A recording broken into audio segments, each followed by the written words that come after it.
Exercise করানো হয়। সেখানে সবাই স্বতঃস্ফূর্তভাবে বিভিন্ন বয়সের মানুষ তারা এখানে অংশগ্রহণ করেন এবং খুবই উৎফুল্লতার সাথে এবং অংশগ্রহণমূলকভাবে তাদের এই কার্যক্রম চলে।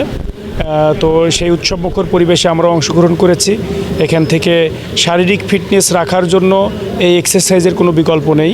আমরা সকল বয়সের শ্রেণী পেশার মানুষকে আহ্বান করব, সকলেই আসুন আমরা এই সকালের মধ্যে আমাদের শারীরিক ফিটনেস রক্ষার জন্য আমরা এক্সারসাইজে অংশগ্রহণ করি এবং আমাদের শরীরকে ফিট রাখি। আর সর্বোপরি আমরা এখান থেকে বলতে চাই যে আমাদের ছাত্ররা যুবকরা যাতে খেলার মাঠমুখী হয়, তারা যেন শারীরিকভাবে ফিট থাকে, সেজন্য খেলার মাঠগুলোকে আরও সচল করা এবং সেগুলোকে উৎসবমুখর করার জন্য আমরা উদ্যোগ গ্রহণ করতে চাই এবং সামনের দিকে এইগুলোকে আরও ব্যাপক পরিসরে ছড়িয়ে দিতে চাই। আমাদের একটি স্লোগান হচ্ছে একটি গ্রাম একটি খেলার মাঠ। এই স্লোগানকে সামনে রেখে আমাদের কার্যক্রম পরিচালিত হবে। পাশাপাশি আমরা প্রত্যেকটা ইভেন্টের খেলায় আমরা দর্শকদের ব্যাপক উপস্থিতির মধ্য দিয়ে এটা একটা সাংস্কৃতিক বিনোদন হিসেবে সবার কাছে, জাতির কাছে উপস্থাপন করতে চাই। আর আজকে আমরা এখান থেকে আমাদের আজকের কার্যক্রম শুরু হয়েছে। এখন আমরা আলমডাঙ্গা পৌরসভার ভিতরে বিভিন্ন শ্রেণী, বিশেষ করে মজুর শ্রেণীর মানুষ আছেন যারা ইটভাটা শ্রমিক, তাদের সাথে সাক্ষাৎ করব। এরপরে এসে আমাদের কিছু বিশিষ্ট জনেদের সাথে সাক্ষাৎ রয়েছে।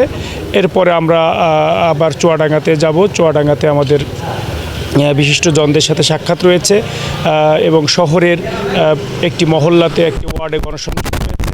এরপরে আমরা মোমিনপুর ইউনিয়নে আমাদের দুপুরের পর থেকে সন্ধ্যা অবধি গণসংযোগ রয়েছে। সন্ধ্যার পর থেকে আবারও চুয়াডাঙ্গাতে আমাদের বিশিষ্ট জন।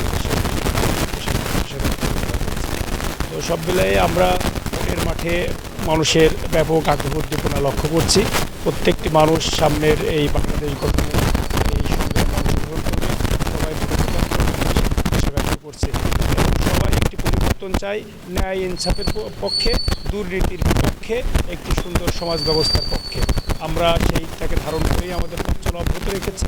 আমরা সবাইকে আহ্বান করছি, আসুন একসাথে মিলে সবাই আমরা একটা সুন্দর বাংলাদেশ করি, যেখানে আমরা সকলে নিরাপদ থাকবো, আমাদের ভবিষ্যৎ প্রজন্ম নিরাপদ থাকবে।